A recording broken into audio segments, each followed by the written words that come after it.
माणूस म्हणून खरंच आपण माणूस होण्याच्या पात्रतेचे आहोत का, असा प्रश्न उपस्थित करणारी घटना नांदेड शहरामध्ये घडली आहे। एका मुलाने आपल्या जन्मदात्या आईवरती क्रिकेट खेळण्याच्या बॅटने इतके वार केले की त्यात त्या आईचा मृत्यू झाला।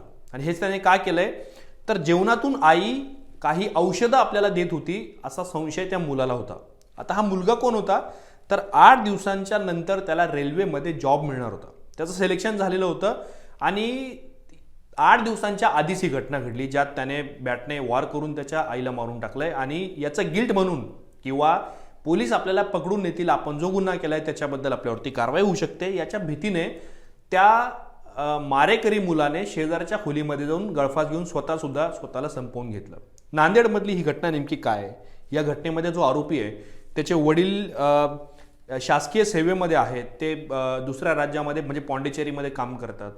आईला मुलाने का मारलंय अशी कुठली घटना घडलेली होती? एक सुशिक्षित कुटुंब, ज्या कुटुंबाचं आर्थिक उत्पन्न चांगलं आहे, आई सुद्धा म्हणजे सुशिक्षित आहे, वडील बाहेर काम करतात आणि मुलगा रेल्वेमध्ये 8 दिवसानंतर नोकरीला रुजू होणार होता। या सगळ्या प्रकरणामधले काही तपशील सुद्धा आता समोर आलेले आहे। या घटनेचा A to Z जी माहिती आहे ती मी तुम्हाला या व्हिडिओच्या माध्यमातून सांगणार आहे। नमस्कार, मी या ठिकाणी मुंबई तकमध्ये तुम्हा सर्वांचं स्वागत आहे। तर नांदेडमधून जी आलेली बेसिकली घटना, या घटनेमध्ये जेवणातून औषध दिल्याच्या संशयातून मुलाने आईला बॅटने मारून तिची हत्या केली आहे। आणि म्हणजे आई वडिलांना संशय होता की आपला मुलगा हा मानसिक रोगांनी ग्रस्त आहे, म्हणून त्याचे उपचार हे पालकांनी सुरू केलेले होते, ज्याचा राग त्या मुलाच्या मनात होता। आता या मुलाचं नाव प्रतीक आहे, त्याचं इंजिनिअरिंगचं शिक्षण हे त्याने पूर्ण केलेलं आहे।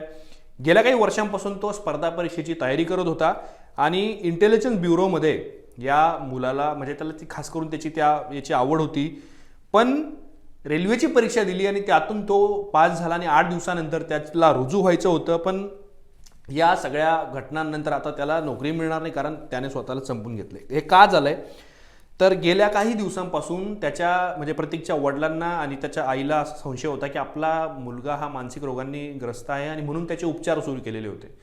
या सगळ्या गोष्टीला त्या मुलाचा विरोध होता। त्याचं म्हणणं असं होतं की मी मानसिक रोगी नाही आहे, मला तुम्ही ही चौकशी किंवा याच्यावरती उपचार तुम्ही का करतायत, आणि त्यासाठी त्याचा संशय बेसिकली त्या आईवडिलांवरती मुलाचा होता। आता त्याचे जे वडील आहेत ते CRPF मध्ये काम करतात, म्हणजे पॉंडिचेरीमध्ये तिथे ते नोकरीला आहेत आणि त्यांची जी म्हणजे त्याची जी आई आहे, आई आणि मुलगा हे दोघं नांदेडमध्ये राहत होते। आता मानसिक स्थिती खालवत असल्यामुळं त्याच्या पालकांना वाटत होतं की आपला मुलगा आहे त्याची मानसिक स्थिती खालवते, कारण अशा काही घटना घडल्या असतील ज्याच्यामध्ये पालकांना वाटलं असावं की आपल्या मुलाचे उपचार करायची गरज आहे। अशा वेळेला त्यांनी उपचाराचा मार्ग शोधलेला होता। आणि मी मनोरुग्ण नाही आहे किंवा मला कुठलेही मानसिक उपचार करण्याची गरज नाही आहे, तुम्ही मला बळजबरीने मानसिक रुग्ण का घोषित करत आहात, अशा प्रकारचा आक्षेप मुलाचा त्याच्या पालकांवरती होता, म्हणजे आई वडिलांवरती होता, कारण त्यावरूनच वाद सुरू झालेले होते। आणि याच रागातून शनिवारी रात्री काय झालं की आई आणि मुलामध्ये वाद झाला आणि या वादातून त्या आरोपी प्रतीकने जो आता तोही मयत झालेला आहे, त्याने घराचे दरवाजे बंद केले, खिडक्या बंद केल्या आणि लाईट सुद्धा बंद केली आणि याच्यानंतर आपल्या जन्मदात्या आईवरती रॉड आणि क्रिकेट खेळण्याच्या बॅटने सपासप वार केले।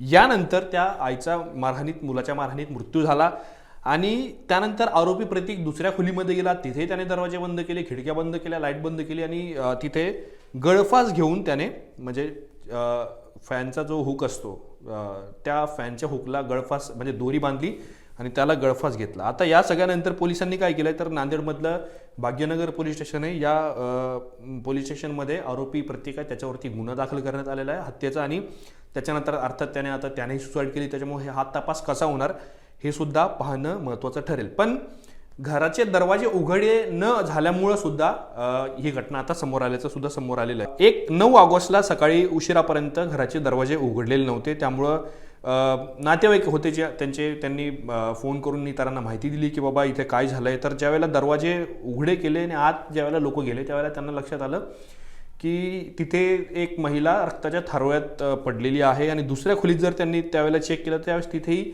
आरोपी प्रतीकचा मृतदेह लटकत होता। आणि त्यानंतर लगेच पोलिसांना फोन गेला आणि पोलिसांनी पोलीस तिथे आले घटनास्थळी, त्यांनी दोन्ही मृतदेह ताब्यात घेतल्याने रुग्णालयात अर्थातच पाठवले पोस्टमॉर्टम आणि बाकीच्या वैद्यकीय तपासणीसाठी, आणि त्यानंतर पुढची कारवाई ही सुरू केलेली आहे. त्यामुळं नांदेडमधल्या राहुल कॉलनी नावाचा जो परिसर आहे तिथे ही सगळी घटना घडलेली आहे आणि या घटनेमध्ये जन्मदात्या आईचीच हत्या करण्यात आलेली आहे, जी हत्या त्यांच्या मुलाने केलेली आहे.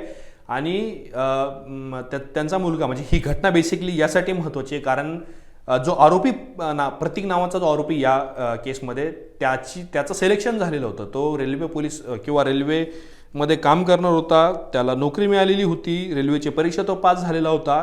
8 दिवसांमध्ये त्याला रुजू व्हायचं होतं आणि 8 दिवसांच्या आधी असं काही घडलं की त्यांच्या कुटुंबावरती दुःखाचा डोंगर आता कोसळलेला, कारण त्याच्यामध्ये प्रतीकने सुसाईड केली आणि सुसाईड करण्यापूर्वी त्याने त्याच्या आईलाही मारलं. आता या सगळ्या प्रकरणानंतर त्याचे जे वडील आहेत, जे CRPFमध्ये पॉंडिचेरीमध्ये काम करतात, ते सुद्धा आता नांदेडच्या दिशेने म्हणजे नांदेडमध्ये दाखल होत आहेत. त्यामुळं या केसकडे सगळ्यांचं लक्ष असणार आहे, पण पोलीस काय कारवाई करणार याकडे सुद्धा सर्वांचं लक्ष असणार आहे. त्याचे अपडेट सुद्धा आम्ही तुम्हाला देत राहू. या सगळ्या प्रकरणाबद्दल, नांदेडच्या या घटनेबद्दल तुम्हाला काय वाटतं, तुमच्या प्रतिक्रिया आम्हाला कॉमेंट बॉक्समध्ये नक्की सांगा आणि असेच माहितीपूर्ण व्हिडिओ पाहण्यासाठी मुंबई तकच्या YouTube चॅनलला सबस्क्राईब करायला विसरू नका.